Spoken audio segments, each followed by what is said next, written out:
Ya, Alhamdulillah ada kita berada hari ini di Rampai Pagi dan hari ini ada pertemuan kita 22 hari bulan Disember tahun 2024 merupakan kali terakhir. Untuk kali terakhir kami membawakan pada bis kita bicara undang-undang untuk bagi tahun 2024.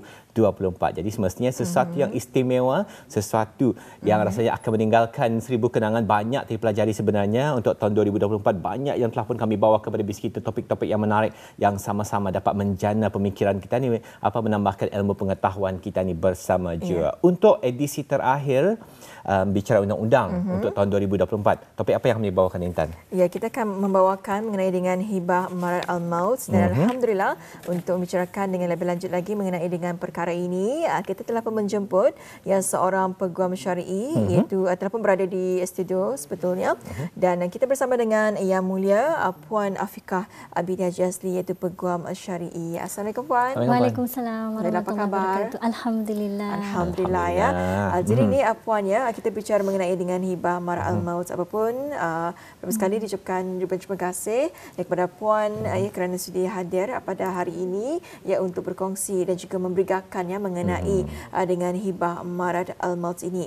Jadi mungkin rasanya penonton kita juga mungkin ingin mengetahui dan juga tertanya-tanya apa sebetulnya yang dimaksudkan dengan hibah dan apa dia hibah marat al-maut ini, Puan. Silakan.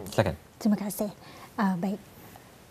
Sebetulnya hibah ni, sebelum kita masuk kepada hibah marat al-maut, jadi hibah ni secara ringkasannya dan mudah, ia adalah satu pemberian daripada pemberi hibah kepada kepada penerima hibah semasa hidupnya dengan atas dasar kasih sayang.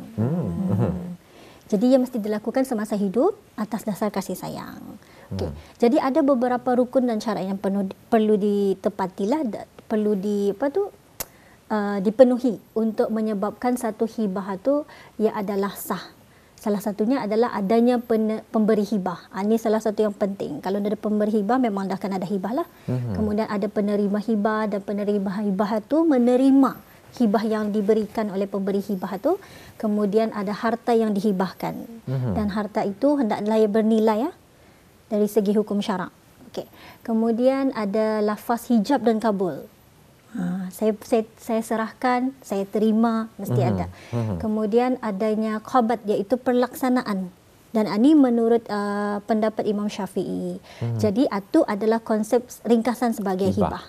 Kemudian bertumpu balik kepada tajuk harian ini, hibah marat al-maut. Apa itu hibah marat al-maut? Marat itu artinya adalah sakit. Kemudian al-maut itu secara ringkasannya maknanya kematian. Jadi ia adalah satu pemberian daripada orang yang memberi hibah kepada penerima hibah ketika pemberi hibah itu ia dalam keadaan yang sakit yang akan membawa kepada kematian. Sakit tenat maksudnya. Sakit tenat. Jadi itu secara ringkasannya hibah marat al-maut itu cuma tu konsepnya, keadaannya seperti itulah. Ya, baik. Kita telah mengetahui bersama ini masuk dengan hibah dan juga mengenai dengan hibah marat al-maut ini ya. Jadi terima kasih atas mukadimahnya, Puan. Rasanya teranglah sedikit Intan mengenai dengan apa dia hibah. Dapat kita bezakan tadi hibah dan juga konsep hibah marat al-maut. Tapi kalau boleh diajukan soalan berikutnya jadi Puan untuk menjelaskan lagi dengan lebih dengan lebih terperinci barangkali. Mungkin ada ciri-ciri yang tertentu ni Puan kalau ni bercakap mengenai dengan hibah marat al-maut ni, Puan. Betul. Okey, baik. Ciri-ciri menjadikan sesuatu hibah itu berpindah kepada hibah marat al-maut. Ya, salah satunya perlu ia sakit. Kemudian yang kedua perlu disusuli dan perlu disusuli dengan kematian. Okey. Ini saya terangkan sebenarnya ada 3 ciri-ciri hibah marat al-maut itu. Satu, sakit yang kebiasaannya membawa kematian. Saya mesti sakitlah. Kemudian sakitnya itu, ini disokong lagi yang kedua, sakitnya itu yang boleh melemahkan, sebagai contoh lazimnya seorang lelaki yang memang akan mencari nafkah, membuat pekerjaan di luar daripada rumah. Betul? Jadi bila ia sakit yang membatasi ia untuk keluar daripada rumah, jadi itu boleh dikira sebagai sakit yang marat al-maut. Sama seperti perempuan sepatutnya melakukan lazimnya melakukan pekerjaan di rumah macam mengemas, memasak dan sebagainya. Tapi bila perkaraan ni Indah dapat dilakukannya, jadi ia boleh dimasukkan sebagai ciri-ciri sakit tenat yang boleh dimasukkan dalam marat al-maut lah. Itu ciri-cirinya. Tapi Indah semestinya disyaratkan macam seseorang itu perlu limpang-limpang sahaja di rumah sahaja. Pasal ia akan ada tertumpu lagi kepada ciri-ciri yang satu, iaitu ia hendaklah seorang pesakit itu ia akan mati dalam keadaan sakitnya tu. Okey. Kemudian sebelum berlalu tempoh masa setahun. Kemudian sekiranya keadaan sakitnya tu berterusan dan terlalu lama, lebih daripada 1 tahun. Jadi hukumnya berbeza. Ia akan dihukumkan seperti orang yang sehat. Faham? Jadi hibahnya tu kalau sudah berlalu tempoh 1 tahun, ia bukan hibah marat al-maut. Ia adalah hibah biasa. Kalau ia hibah yang dilafazkan dalam tempoh setahun, kemudian meninggal dalam tempoh 1 tahun, atau hibah marat al-maut. Mungkin kalau dia ajukan ni Puan, soalan susulan daripada perkongsian kita tadi. Betul. Adakah definisi tani sakit yang akan menyusul kematian ni Puan memerlukan orang mungkin memerlukan input daripada pakar yang tertentu dari segi medical professional sebagainya. Adakah macam mungkin kita ni memikirkan kalau sakit ini contohnya Puan, contohnya penyakit kanser, mungkin stage 4 dan sebagainya, yang mungkin pada lazimnya kebanyakan orang akan memikirkan ada penyakit kanser yang orang di terminal cases yang akan menyebabkan kematian. Tapi adakah tadi memerlukan juga input daripada pihak yang tertentu, contohnya medical professional, untuk memverifikasikan perkara tersebut, dan bagaimana keadaannya jika tidak seperti yang dipikirkan? Mungkin orang ajal maut ni tangan Tuhan. Betul. Menurut mungkin pandangan pakar dalam 4 bulan 5 bulan, tapi rupanya alhamdulillah orang masih panjang usia dan sebagainya. Bagaimana kedudukannya ni Puan? Okey, baik. Dalam keadaan yang macam ni, sebagai contoh macam yang Denny cakap, mungkin dia mendapat berita yang ia menghadapi kanser stage 4 dan akan ada masa 1 bulan. Jadi dia akan melafazkan dia punya hibah lah. Pasal biasanya orang yang sakit ni sudah dalam otaknya dunia ni kan dilepaskan lah. Jadi harta-harta tu kan dilepaskan supaya senang. Baik. Dalam keadaan macam tu, bila ia sudah melafazkan hibah, tetapi 1 bulan berlalu, 2 bulan berlalu, belum adalah, belum meninggal dan sebagainya. Jadi dalam tempoh 1 tahun pun kehadapannya sakitnya tu masih sama. Ini ada penambahan. Kalau ada penambahan itu berbeza. Ia akan dihitung daripada penambahan itu, sakit yang kronik itu. Jadi sakitnya tu masih sama. Kemudian tidak ada sudah berlalu 1 tahun, ia akan dikira sebagai orang yang sehat. Bukan dia hibah al-maut. Ya, betul. Jadi hibahnya tu akan shifted kepada orang yang sehat. Tapi bila ia benar-benar terjadi macam mana yang expected, atau mungkin delay 1 tahun, 1 bulan atau 2 bulan meninggal dia, atau ia akan dikira sebagai hibah marat al-maut. Adakah tadi memerlukan juga input daripada pakar untuk memverifikasikan perkara tersebut? Baik, selalunya dalam keadaan macam ni, bila berlaku bantahan ataupun seseorang yang meragui, membuat dakwaan, jadi keperluan pakar itu perlu. Jadi itulah mengenai dengan ciri-ciri hibah marat al-maut. Ada 3 tadi telah pun dijelaskannya oleh Puan. Jadi ini Puannya, bagaimana halnya hibah marat al-maut mengikut undang-undang kita ni di Brunei? Mungkin boleh menyentuh sedikitlah untuk juga orang awam. Tapi itu nanti akan Puan jawab nanti kerana kita akan bersedekah dan kita akan kembali selepas ini.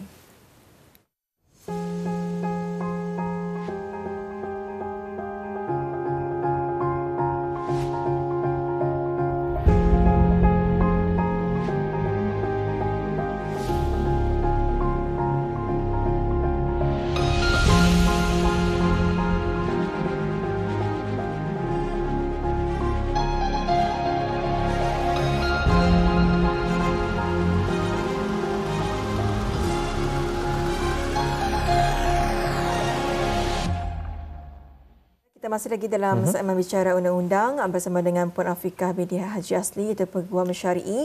Jadi ini puannya mengenai dengan hibah amar al-maut ini. Jadi bagaimana halnya hibah amar al-maut mengikut undang-undang kita ni di Brunei? Mungkin boleh menyentuh sedikit ni Puan. Baik. Alhamdulillah di negara kita ni Brunei Darussalam ada namanya istilah akta hibah. Jadi dalam akta hibah itu juga ada dikhususkan yang menyentuh mengenai hibah marat al-maut ni. Kalau rujuk daripada akta hibah itu berdasarkan bab 12 yang ia menyatakan katanya hibah ketika dalam keadaan marat al-maut adalah sah setakat 1/3 daripada harta itu diberikan untuk hibah. Dan ini bertepatan dengan hukum syara'ah. Dan di sini kalau kita ni fahami, kita ni selalu faham konsep hibah ni ia bebas. Boleh diberikan kepada siapa saja, ia semestinya ahli waris. Ia boleh ahli waris, bukan ahli waris. Tapi kenapa di sini kalau hibah marat al-maut 1/3 dia? Maknanya ketika hibah marat al-maut itu ia akan mengenakan hukum wasiat. Jadi semua hukum rukun wasiat adalah terpakai ketika berlakunya hibah marat al-maut. Baik. Kemudian sebagai contoh, sekiranya seseorang itu pemberi hibah itu ia melafazkan hibah, kemudian menemui dengan ajalnya, kan? Jadi ia akan shifted lah daripada hibah yang kepada 100% kepada 1/3 sahaja. Kemudian ia hendaklah sebagaimana hukum wasiat bukan kepada ahli waris. Ia mesti selain ahli waris. Tetapi ada pengecualian. Sekiranya semua ahli waris bersetuju untuk diberikan juga kepada ahli waris, sebagai contoh penerima hibah itu ahli waris dia. Diorang setuju, bagi sajalah dan itu boleh. As long as semua ahli waris itu bersetuju. Adanya persetujuan itu boleh, itu terkecuali lah. Jadi ini hibah marat al-maut, penggunaan harta itu diberikan hanya tidak melebihi 1/3 itu ia berdasarkan sabda Rasulullah yang sebagaimana sabda Rasulullah, sesungguhnya Allah mengurniakan ke atas kamu ketika kematian kamu 1/3 daripada harta kamu sebagai tambahan terhadap ganjaran amalan kamu. Itu yang merujuk kepada di sana.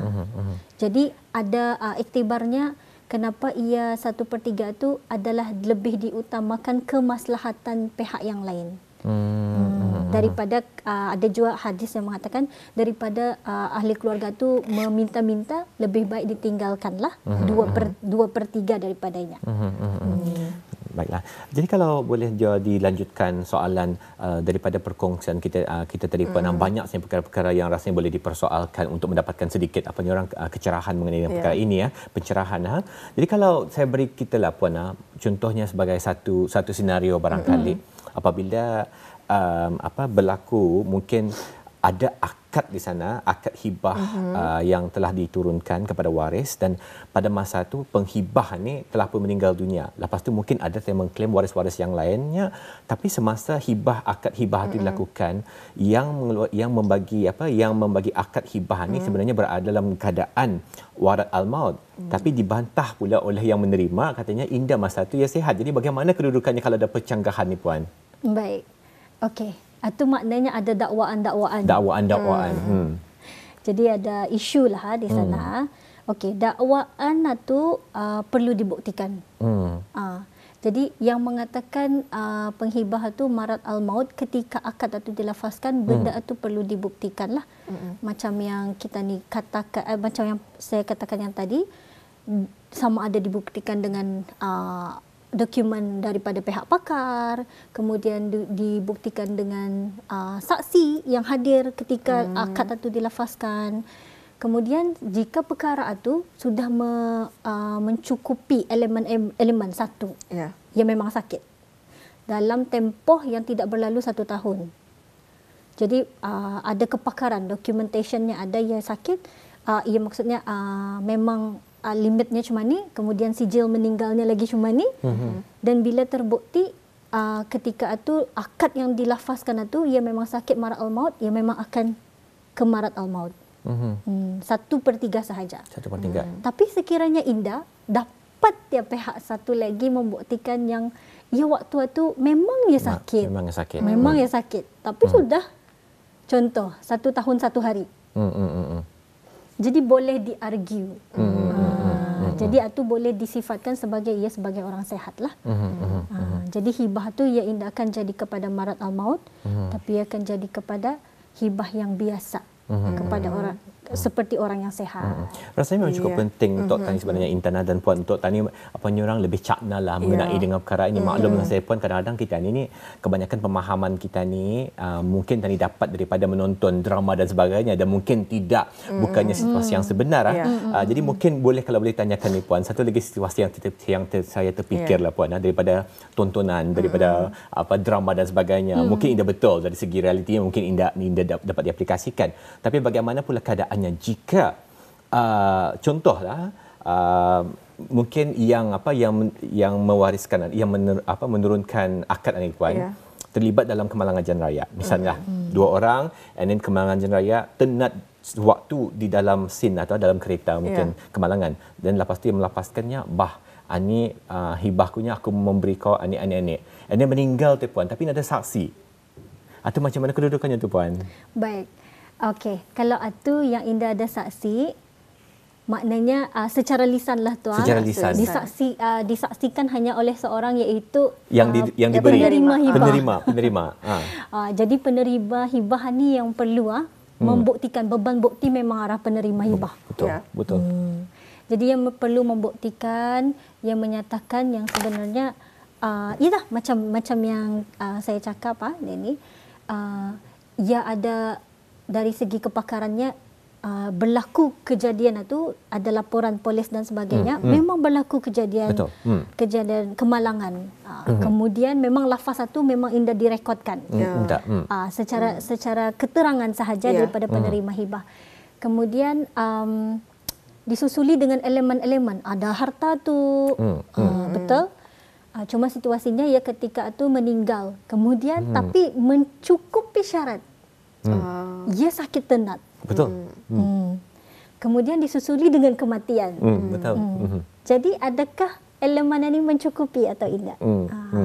Bagi saya, kalau sudah mencukupi dan melalui keterangan dan sebagainya, dibuktikan kemudian dengan laporan polis dan ke hospital dan sebagainya, ia boleh dikira sebagai hibah marad al-maut.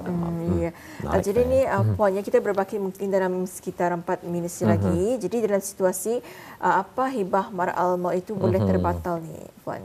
Baik. Okey. Hibah marad al-maut ni ia memang boleh terbatal dalam situasi seperti apa? Sebagai contoh, ketika seseorang itu ia memang sakit tenat. Okey. Kemudian dalam masa 6 bulan kemudian ia sakit tenat, kemudian ia melafazkan akad ketika ia sakit tenat. Tiba-tiba dalam masa 6 bulan selepas itu, Alhamdulillah ia sihat. Tidak semana-mana ia sihat. Maknanya hibah yang lama tu akan terbatal.